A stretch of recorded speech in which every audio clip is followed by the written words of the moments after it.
Hey everyone, I'm Elfals, and welcome to another week of the WCL. We're up to a 3-0 record right now, since last week I was able to grab a quick 5-0 win against the Chicago Clogs. This time we're playing week 4 against Chad and his Seattle Steamrollers. And I played plenty of matches against Chad. From just our standard draft seasons, my first championship win in Season 8 was against him in the finals.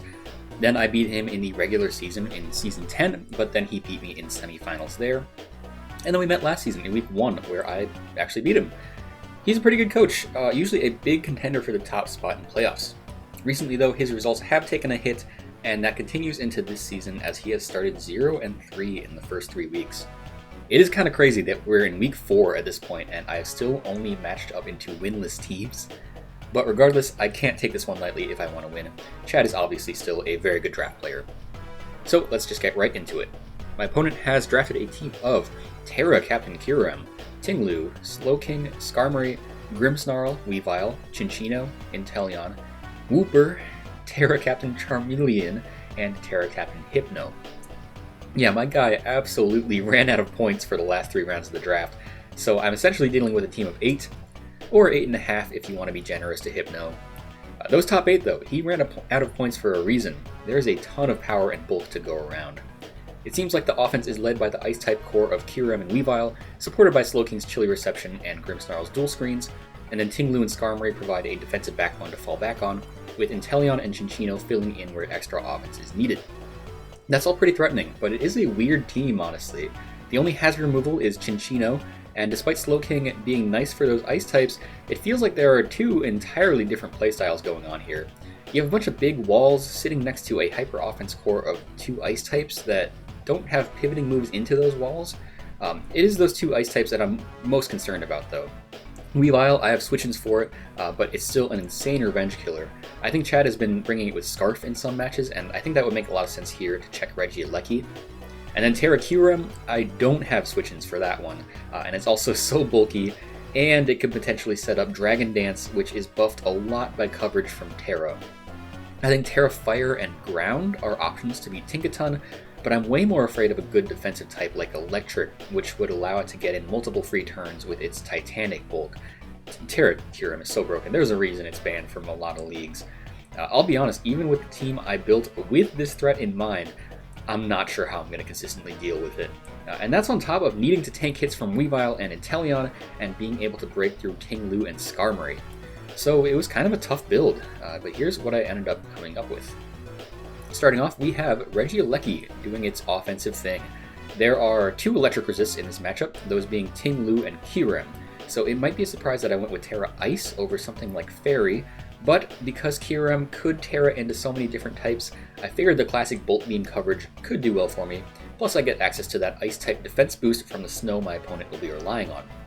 With the Terra decided, the moveset becomes pretty standard. Thunderbolt and Volt Switch are staples as always, Terra Blast for that coverage, and Rapid Spin makes this my offensive hazard remover, of course with heavy-duty boots to enter the field safely. Outside of Ting-Lu, Volt Switch spam looks pretty good in this matchup, threatening out Skarmory and Slowking in particular. Regieleki also makes for a great revenge killer since it outruns everything up through +1 Chinchino with the investment. Up next, we have a classic Life Orb Battle Bond Greninja set. Greninja's Hydro Pump is important to threaten big damage onto Ting-Lu, and the combination of Hydro and Dark Pulse is all I need to clean a weakened team in the late game if I can get to +1 special attack and speed. Sludge Wave punishes Grimmsnarl for trying to set screens in front of me, and Low Kick gets the best damage into Kiram before it terastallizes, or if it's Terra Ice. The speed allows me to outrun Inteleon with max special attack and a hasty nature to avoid dropping the power of Low Kick. This is hopefully my win condition for the matchup. It does need a lot of the defensive walls chipped down, and Weavile probably needs to be eliminated if it's Scarf, but once those things have been achieved, there isn't much that can stop Greninja.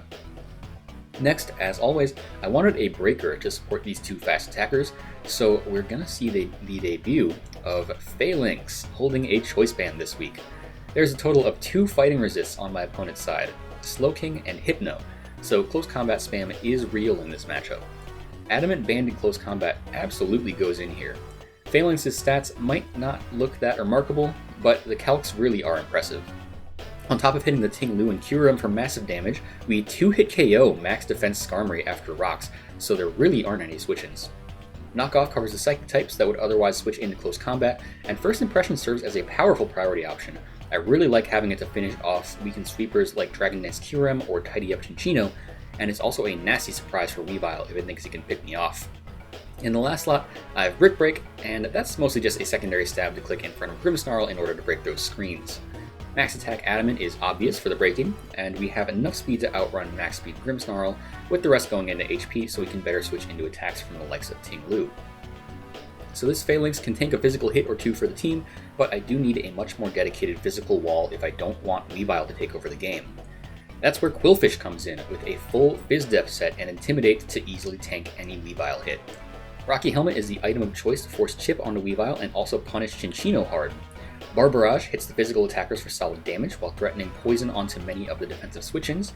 Flip Turn pivots me out while getting some chip, and Toxic Spikes looks amazing here, especially if Chinchino isn't around for hazard removal.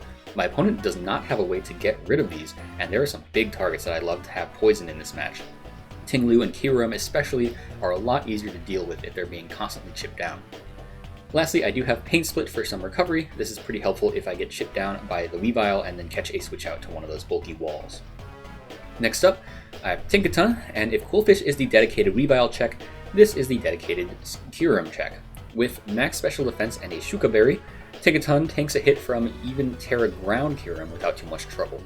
From there, I'll admit I don't do all that much back to it, but it's all about softening up Kyurem for the rest of my team to deal with.